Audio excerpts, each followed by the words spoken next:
Ladies and gentlemen, welcome to the launch party and press conference of our collaboration with Sunny Leone. Hi, my name is Chandni Sethia and I'm going to be your hostess today. On behalf of Folk Media family, I would like to extend a very, very warm welcome to each one of you. We at FMG are really excited to have all of you here with us right now. A little about Folk Media Group. Folk Media started off as one of India's first native platform that solved for scale, efficiency, and transparency. And over the last 5 years has evolved to being the fourth largest media tech entity in the country. While we began as a really small unit of 5, we grew to the size of 100 members in 3 years and over 300 members in 5 years. From a revenue standpoint, we have grown from being a 2.5 crore top-line brand in the first year to about 100 crores in 5 years, with operations across SEA, CGG, GCC, and India. Now a little about Hortifly.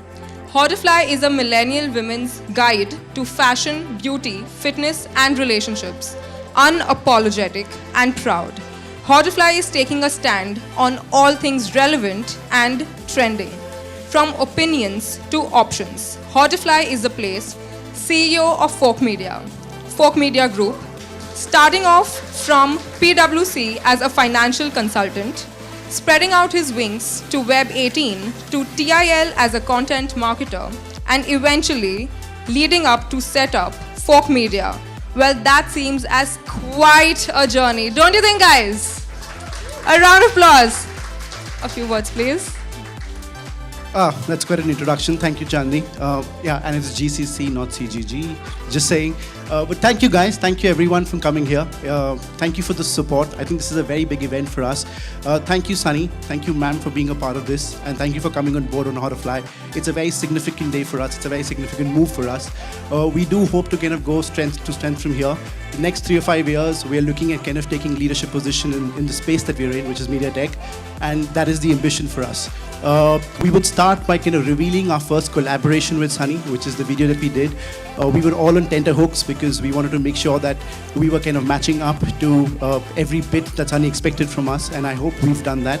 I think you've seen the video. Would love to understand what your feedback on that is. So I think let's start with the video to begin with, and then we can get on to the panel discussion if that's fine with the audience. Yeah? Okay, lovely. Let's do this. पर किसी ने मुझसे नहीं पूछा कि मैं कौन हूँ. Your world is black and white, but for me, लाल सिर्फ मेरा खून नहीं, मेरा जुनून भी. So I'm going to start by kind of just calling the panel on stage. I'll start with the star, of course. Yeah. Thank you. I needed that. We'll start with Sunny first. Actress, superstar in every right, philanthropist, and more importantly, inspiration to millions of women who look up to you for having led your life with utmost dignity and respect, ma'am. Can we please have you on the stage? Can we have a big round of applause for Sunny, please?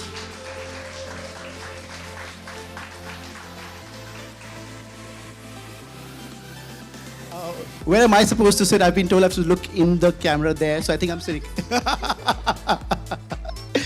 Second from the left, which is my left? Oh shit! Oh, this one. Yeah, I'm sitting here. Yeah. Okay. Lovely. The next guest is a prolific marketeer, ex-marketing director, Pepsi, Vani Gupta. Vani has had a long, rewarding career of over 20 years, starting with advertising across a bunch of MNCs like PepsiCo, Unilever, and Reckitt Benckiser. Vani Gupta, can we please have you on the stage, ma'am?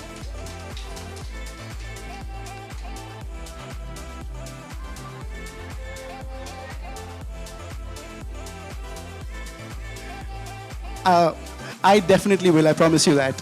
I'll make up for all the paparazzi there. Okay, the next guest in the panel is somebody from one of my favorite brands in terms of content marketing. It's Bacardi. Eshita Jaiswal. Eshita Jaiswal is the digital head for Bacardi across India and Southeast Asia and leads digital strategy, social media, content marketing for iconic brands like Bacardi, Breezer, Grey Goose, Bombay Sapphire, Devars, William Lawson's. Ma'am, can you do a barter, please? Is that possible? Eshita Jaiswal, can you please have her on the stage, guys? A big round of applause. the next and the last guest that we have is somebody from Reckitt Benckiser, Bhavna Mittal. Bhavna Mittal is the head of media, digital and communication with a career span of more than 20 years. She's been associated with various reputed brands and campaigns. Bhavna is the regional head of media and digital for R&B. Guys, can we have a big round of applause for the panel, please?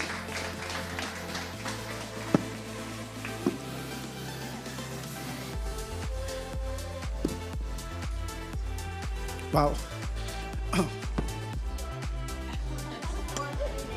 I have to admit I'm a bit nervous here in the company of these absolutely esteemed women here. Pardon me, I'm a nervous wreck right now. But I'm going to start by kind of opening the floor here with a very simple question that I've had in my mind. You know, when I was looking at the profiles of all four of you, the first question that hit me was that, is glass ceiling really a myth? Because look at the four of you. You've kind of shattered every notion of glass ceiling in your respective careers.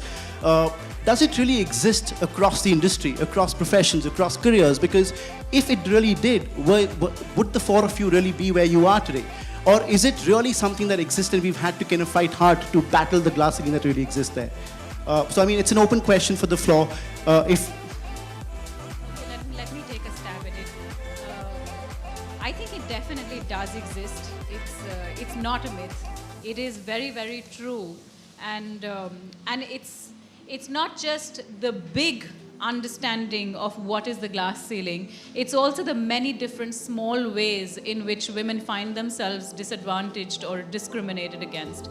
And I think it's a constant struggle, especially when there are very few women at the top, you know, and especially where there are very few women breaking stereotypes. And Sunny's smiling at me because she has such a powerful story of her own.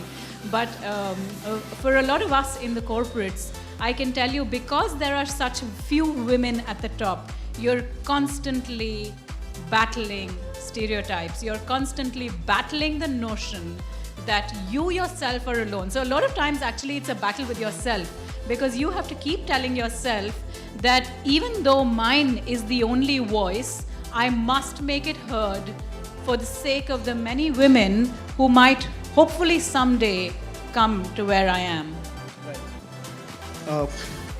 Okay, I completely agree with you. In fact, the glass ceiling definitely exists. I know there are a lot more women today that are breaking through and shattering through and sort of provide that inspiration for other younger women out there. And not just in the field of corporates, I feel across the board. Like you look at an initiative like Girls Who Code. It's a global initiative, and it was primarily done because somebody on a US campaign trail discovered that there aren't enough women in computer sciences. And coding and technology is the way of the future, as we all know with folk media and the kind of solutions you guys are doing. But that doesn't seem to be the case, and that's why a lot of initiatives now are being taken up. I fear implementation is a challenge, and that's something that needs to be large scale. And in India, the interpretation of glass ceiling is very different, right? So a glass ceiling for somebody else might be my everyday. So I work in an alcohol industry, right? But I have colleagues who are female, who have to clearly take a stand to say, yes, with their in-laws, for instance, to say, yes, I can work in an alcohol industry and it's not a vice, it's a lifestyle, right? And that for me, I could take it as, okay, this is my norm. But for somebody else, it's completely different. Just a story, for instance, of a colleague of mine is transitioning from being a male to a female in the office. And just for something as small as which washroom should I use, right? For me, that's such a normal thing. But for somebody else, that's their glass ceiling. So it's so different for each strata, each kind of person. And it definitely does exist in India for sure. There are steps that are being taken, but I feel platforms like this are super important to build that even further. Sure. Okay, so just really to the point, Eshta and Vani, and I would love to hear your comments on it, Sunny, because you come from a slightly different industry than the three of us are here. But Samar, just to ask you a question, how difficult did you find us to get us three here in the first place? Because if you knew that you had to get a mix of guys and girls, it would have been far easier. But getting 3 women on top here and be like sidelined here, it would have been a bit of a difficult task. No, I completely agree. And I'll tell you this, that I've also seen a lot of progress in the last 2 years. The number of women that I'm seeing in the management teams, and I can tell you that my company, which is Fork, is a living example of that. And I look around in the office and I find so many more women that are kind of completely shattering this notion of glass ceiling, Yeah. and are coming out in management positions and are kind of completely breaking any level of preconceived notions that you've had around women leadership. But I think, that's happening in the new age companies. If you go back to slightly more traditional companies like the ones which Vani and I come from, there you will still not find women really breaking through. So there, I know that after a point in time, there is somewhere where beyond this, either I move out or I decide to do what I am and be happy with it. So, I mean, just actually coming straight to the elephant in the room, but that's what it is. Because you know that there is a boys' club there, there is this alpha male club which is there, and you, even if you are better than them, you might be as good as them, but you have to have a far more daunting approach to take on the world, and that's where the strength in numbers comes in, which Vani mentioned, because there would be 1 or 2 women. The boards, the Indian company laws say that you need to have 1 women director. 1 women director is too less because she's sidelined. She's not going to go into the smoking room and where all the decisions are made. True. So it exists, and it is a fact which we all battle every single day. Sure. Sunny, do you want to comment on this? The glass ceiling. I call them the glass ceiling or a wall or a bumper. I think that every single person in business goes through this. In my experience, I've hit a lot of those walls, a lot of those bumps, a lot of those ceilings. But I do have an amazing team around me, which I give credit to. But I also think that those glass ceilings and those barriers and those barricades and bumpers are actually a tool to learn something. I am not in the corporate world, so I don't know what that feels like. But I do run my own world. And I do know the difficulties that I face, that my team faces, that we face on a daily, or that we face on, maybe it's every 6 months. Something insane comes our way, and it's horrible. The amount of press that subject gets, or things that happen. And all I have to say is that I've grown from those. And there's no one that can stop me. There's no one that can completely barricade me and put me in a cage and tell me no. That's how I see it. And the more someone tells me no, the more someone puts up those barricades, the more I fight. But that's my personality, and I know that there's a lot of women out there that feel like maybe they're alone, or maybe that they can't do it. And something that I learned a really long time ago was, if you're not gonna ask, then you're not gonna get it. If you're not gonna say, I want this, then it's never gonna come to you. If you don't voice what you want, then you're never gonna get there. Maybe it's more difficult, trying to get into that room where decisions are made, but, until you start saying it over and over again, maybe not your situation, but maybe somebody else's, that as a woman, you have to voice what you want. And then you say, I want this, how am I gonna get there? And if you're gonna put a barrier up, how do I get around that barrier? Because I know I'm better than you. I know I work harder than you. And I know my trade or craft, anything better than you do, whether you're a male or a female. So it's also, I think, a personal journey, like you had mentioned. Yeah, I think that's beautifully said, really, Sunny, that's really beautifully said. It speaks a lot of the kind of power and resilience that you have inside of you. But, I think the point one was trying to make was the fact that one should have to do this. One should have to prove to oneself and to others that I am better than you. I know I'm better than you. I know I worked hard and I can deliver more than you. The fact that one has to do this can sometimes be exhausting. It's exhausting every single day. Exactly. So, and I think that's where the tension is, and that's the tension that we're addressing in this conversation, which is, why is it that women have to try so much harder when women are fundamentally, and research has proven so, in so many aspects of leadership, in so many aspects of collaboration, of nurturing, of integration, of bringing people together, are able to deliver so much more. It's been proven in research. It's been, we see it in the small networking groups, at levels where there are more women. And yet, women have to work as hard to get to the top, and there just aren't enough women at the top. Yeah, I agree with you. In fact, you completely agree with this, but the kind of funding that women entrepreneurs or entrepreneurs that are led, like entrepreneurships that are led by females, is far lesser than what men get. And it's globally. It's Silicon Valley all the way down to India and the venture funding that happens here. And it's been proven, like you said, that like there was a study that was done which said that women who have more executives and board members, those companies have 74% or something more return on equity. So, I mean, there's data to prove it, but the thinking and the mindset needs to start moving beyond that.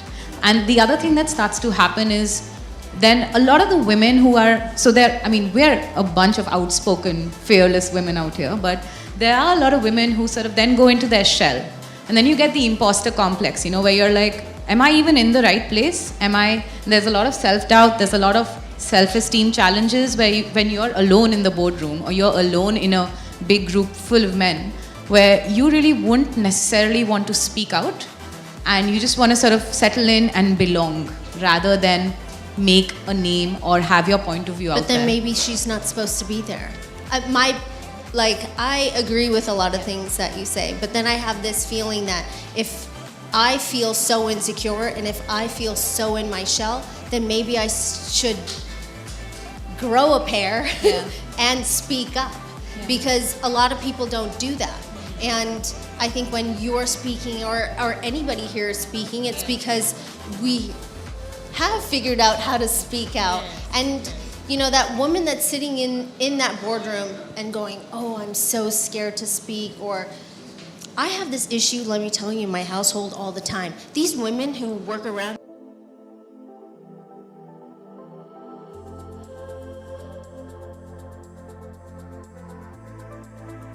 well, we all sat there and got an injection and saw the doctor, but why didn't you speak up? And I say this to women all the time, but that sort of mentality I feel is so hard to change. Now, Correct. What are the steps in your opinion? How do you change that? So, firstly, I feel so going back to why, like a lot of it is societal conditioning of how, as a society, women are not necessarily meant to be heard. And that's something that over the years and with movements like Me Too, sort of a lot more women sort of speak up, feel like this is what I'm worth and I should be there and speak about it. And I feel like the more we sort of facilitate movements and platforms like that, the more women who definitely deserve to be where they are feel far more self-assured to go out there and do a lot more. And I feel role models, like you said, right? Having a book like, say, Lean In by Sheryl Sandberg got a whole lot more women to say, okay, I can be ambitious without being considered bossy in the boardroom. And a lot of it is, I feel, very, very strong conditioning. Like, I think we're fortunate to be from families which are fairly liberal about these things. But to fight that, you do need strength. And it either comes from a sisterhood or a team that supports you the whole way through. Sure. So if a sorry. woman, Can I just so if add a a woman little- is stuck yes. in a room and it's just her and 5 men, does she not feel that validation of sitting there? Or does she still feel scared? What does she do to grow out of that? You're absolutely right, Sunny. Actually, the thing is, this is not something that plagues women alone. This is actually personality types. Because what you're talking about is the ability to have, the ability to speak up. It's about having the confidence of knowing that if I have a point of view, I must put it out there. There's doctors in the room, you didn't speak up for 30 minutes, for God's sake, when the doctor was there, why didn't you speak? Oh, I was feeling very shy, I didn't know how to talk about this, what would he think about blah? But this is not something that plagues women alone. There are enough number of introvert men as well. I think this is more a personality type.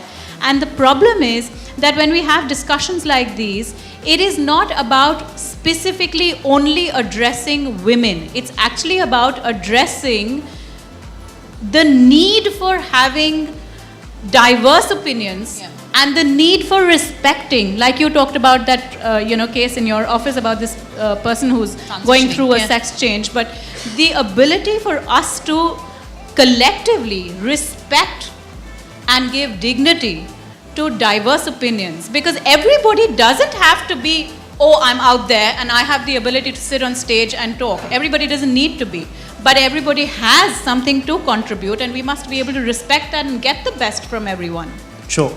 I know I said I was nervous, and thanks for kind of taking the stage completely, which is lovely.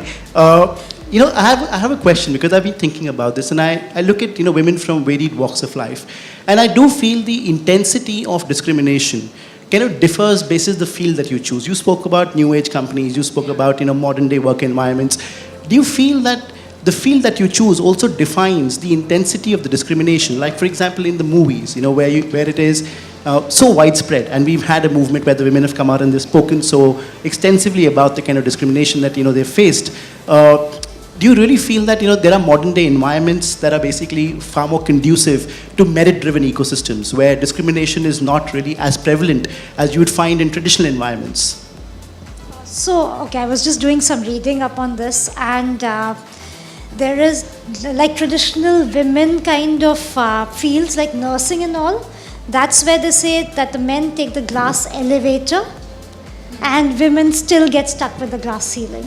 So even in the traditional, like even if it's like cooking, like chefs, you'll see more chefs who are male in a traditional so-called female domain. You'll know far more Michelin level chefs who are guys than who are women. So I think it's a society thing, it's a mindset thing. It is also that because of various reasons, women start dropping off at the middle level. So just very few of us reach really to the top level, and coupled with the fact that there are few of us at the top, and sometimes they say that a woman is a woman's worst enemy. So, touching up on a very raw nerve here. But there are times when, people really try to play the politics between women, and just somewhere doesn't add up. Sure. So I really don't think it's to do with domain. Again, another statistic which I saw, I mean not really numbers here, but glass ceiling also exists for minorities. So if you look at Asians in, let's say, US, but even the men there will do better than the women. So women white is okay, men non-white is okay, women non-white is like somewhere down there, right? So it just doesn't add up. So you have to work yourself far harder, far stronger. Come to the point that say, okay, look at me, I have delivered, guys, please, I've worked hard enough, I deserve this. I mean, one of my very old bosses, like I remember at a time, he said, oh, I know you've been doing very well, but you're a woman, you're a single girl who stays with a mom. That guy's got 2 daughters, let me give him better increment. And on my face, and that time, I mean, I'm talking about like about 10, 15 years ago, HR practices were not so developed, you were not so aware. So in today's day and age, I would have taken him to task in front of the HR team and said that, what's happening. But at that point in time, you were not aware. You were like, okay, maybe that's, I shouldn't ask for something, So things happen, and it's just conditioning. I think we've just kind of gotten into that. Do you have a perspective in that? I think the narrative's changed a little bit. The conversations that we've driven are far more significant. And then there is a filter down effect that happens, right? So as much as it's a glass ceiling, it's also a class ceiling. Like, that's wordplay, I love it. But that's essentially what it is, right? So when you have, and we were talking about this earlier, on folk media, for instance, you have an equitable split of genders. And possibly different kinds of backgrounds, whether it's education, whether it's different parts of the country. My team in Bacardi, if you look at marketing, 75% women. But the moment you go into sales, and the moment you go into the smaller towns of sales, that thing gets skewed. And one of the things that we can do as a concentrated effort, apart from platforms, initiatives, having conversations like this, is also to make sure that at the very entry level, when we're recruiting, at the very base level for sales, we make sure that that's equitable. Rather than saying, I'm going to have a mandated percentage of women that have to be at the top level, it needs to start from the bottom. And honestly, like you said, it's about not just raising your women to be smarter, more assertive, but to raise your men to be more sensitive, right? To be more empathetic. And that's where I feel like the challenge is not just a female problem. It's a humanity problem. And as long as you agree and you want to be respectful to humans and their points of view, you'll pretty much learn something from it. That's an interesting point you make there about, how to kind of raise our men in the society, because there is a very clear discrimination when you have male ambition versus female ambition. And success clearly does not come without ambition. Now, we've seen that male ambition typically gets celebrated with much fanfare. You're referred to as the alpha male. We were just talking about Yeah, I'm sure. I was actually kind of quietly listening to your conversation there, and I picked it up. Way to go, getting your notes right. No, genuinely, I've seen this. I mean, my wife is also a founder of a content startup, and I've seen this where I won't lie that I had a slight issue dealing with it when she began. And I started thinking to myself, saying that, am I being a chauvinist here? Because it's so deeply rooted into our psyche, right? And it's true, and I won't deny it. I have no qualms in denying it, that it's very deeply rooted in the Indian psyche, Indian male psyche, where the man is referred to as the alpha male, right? You're spoken of as the aggressive guy, the smart guy, the hot, sexy guy who's really ambitious. The moment the female ambition is laid out on the table, the prefixes become negative. They're nasty, insulting at some point. So does that deter women from putting out their ambition or laying out the ambition on the table in a very bare fashion, just as a man would do it? Because you may fear being judged for that, judged at home, judged at work, because that is really what kind of happens at our workplaces. Yeah, I think over here I'd like to take on Sunny's narrative and the point that she's been trying to make over here. I don't think there is any option but to be able to put yourself out there and to be able to say that I am able to do this better than anyone else. There is no better way to do it than to be able to get comfortable with self-promotion. Men are very, very comfortable with that. Besides, men are raised to believe that there is nothing that you can't do. There's nothing you can't achieve. There's no field, that you can't make a mark in. But women are I don't know whether we're taught to be. I wasn't taught to be. But why do women naturally have a tendency to have a lot of self-doubt? Women generally tend to be accommodating. It's not just accommodating. Also, I look at myself. I always approach everything with, I think I need to learn some more.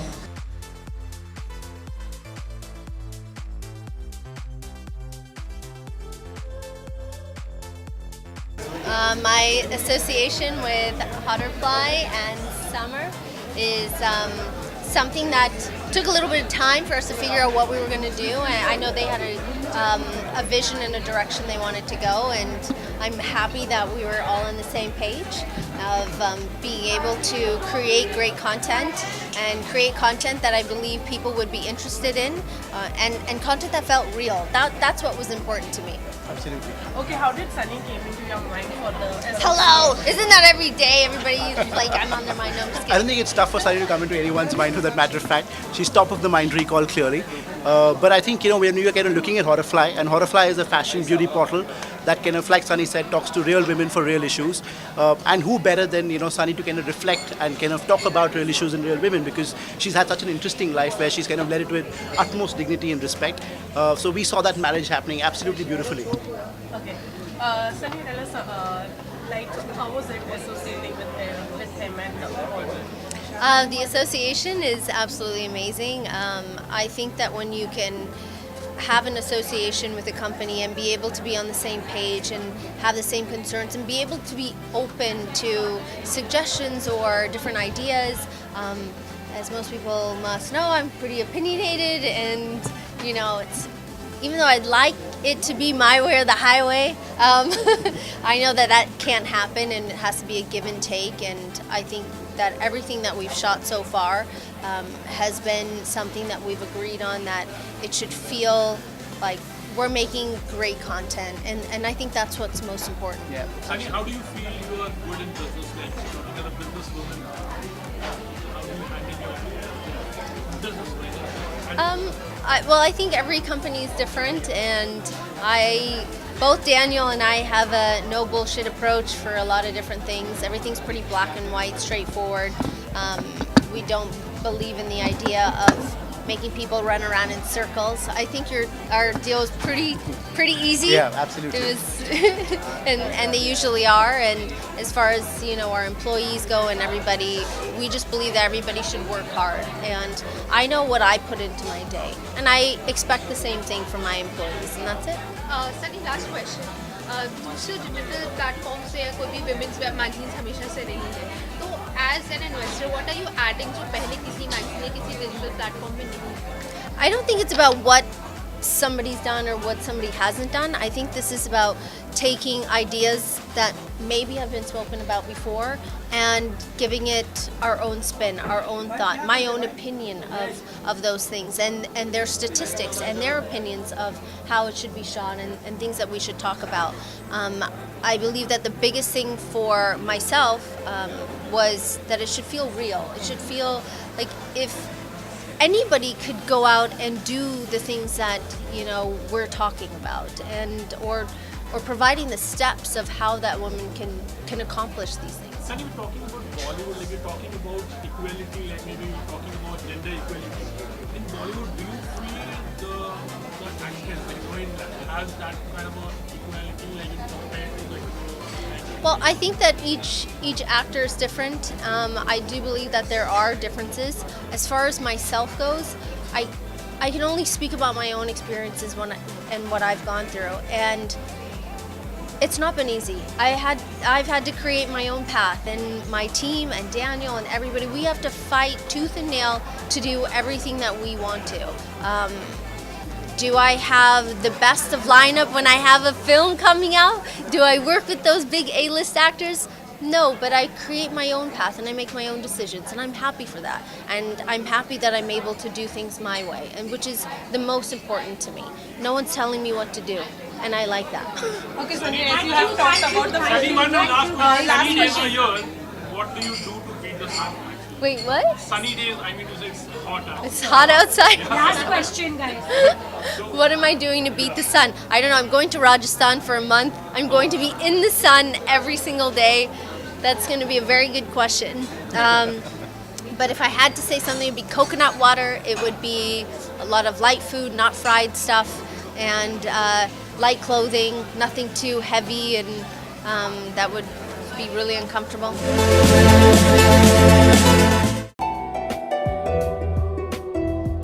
Hit the subscribe option and bell icon to get all the news and updates of Bollywood